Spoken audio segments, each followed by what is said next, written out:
Right now, there is a voice in your head reading these words. You know the one. It has your accent. It uses your vocabulary. It sounds so much like you that you have never once stopped to ask who it belongs to. But the real answer is far stranger. That voice did not begin inside you, it began outside you, in other people's mouths, in rooms you are too young to remember, and then it moved in. Think about the last time you stood alone in a kitchen, opened a cupboard, and forgot why. Something in your skull said, out loud but not out loud, "What was I doing?" Nobody was there. So who were you talking to? 100 years ago, a young Russian psychologist named Lev Vygotsky became obsessed with something everyone else dismissed as noise. Little kids talking to themselves. You have seen it. A 4-year-old alone with blocks muttering, "Put it here. No, too big. Nobody's listening." The child does not care. Others called this immaturity, babbling that children would outgrow. Vygotsky saw the opposite. He noticed the muttering was not random. It spiked when the task got hard. Easy puzzle, silence, difficult puzzle, and the words flooded in. The speech was not a leftover. It was a tool. Then he noticed the second thing.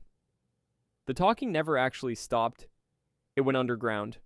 Loud at 3, a mumble at 5, lip movements at 7, then gone from the outside world entirely.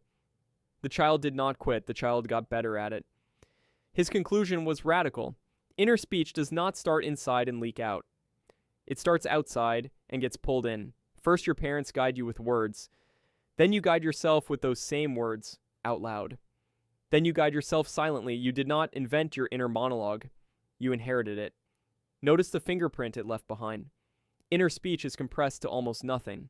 You never think, "I should remember to buy milk this evening." You think, "Milk," later. That shorthand only works when the listener already knows everything the speaker knows. It is the grammar of two people who are impossibly close. Which raises an uncomfortable question. If this is one half of a conversation, who is the other half? Charles Fernyhough, who has spent his career studying inner speech at Durham University, argues that the voice never stops being social. It stays dialogic. It keeps the shape of a conversation because that is where it came from. So when you rehearse an argument in your head, you are not just planning your lines. You are running the other person, their tone, their objections.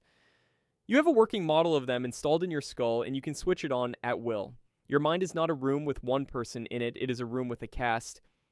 And if that is true, then the pronoun your voice uses is not a small detail. It is the whole architecture. Ethan Kross, a psychologist at the University of Michigan, tested this.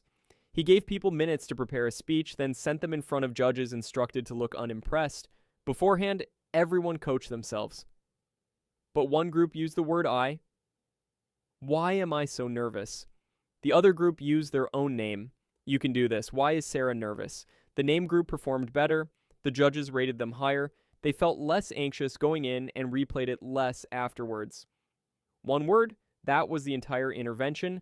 Kross calls it distance self-talk. Shifting the pronoun changes who is in the room. Say I, and you are trapped inside the panic. Say your name, and you become someone being advised instead of someone drowning. And that advising voice sounds steadier, older, kinder. It sounds like someone speaking to a person they care about, which is exactly what it originally was. Now think about the other voice. The one that appears the instant you make a mistake in front of people and says, "Idiot, what is wrong with you?" That one does not sound like advice. It sounds like an accusation, and it carries contempt, and contempt has to be learned, because no infant invents it alone. Somebody said it to you first. You have forgotten the room and the face. But the sentence stayed, and got rehearsed, and went underground with everything else. Now it fires in half a second and feels like the truth. It is not the truth. It is a recording. Which means it can be answered. Not silenced, not argued with, but answered in a different tone, addressed to you by name. So the next time you catch yourself talking to an empty kitchen, do not be embarrassed. You are doing the oldest trick your species has, borrowing another person to steady yourself when no other person is there. Right now, there is a voice in your head reading these words. It was never only yours. It is made of everyone who ever spoke to you when you were too small to answer back, folded inward and kept. And of every conversation you will ever have, this is the only one that does not end.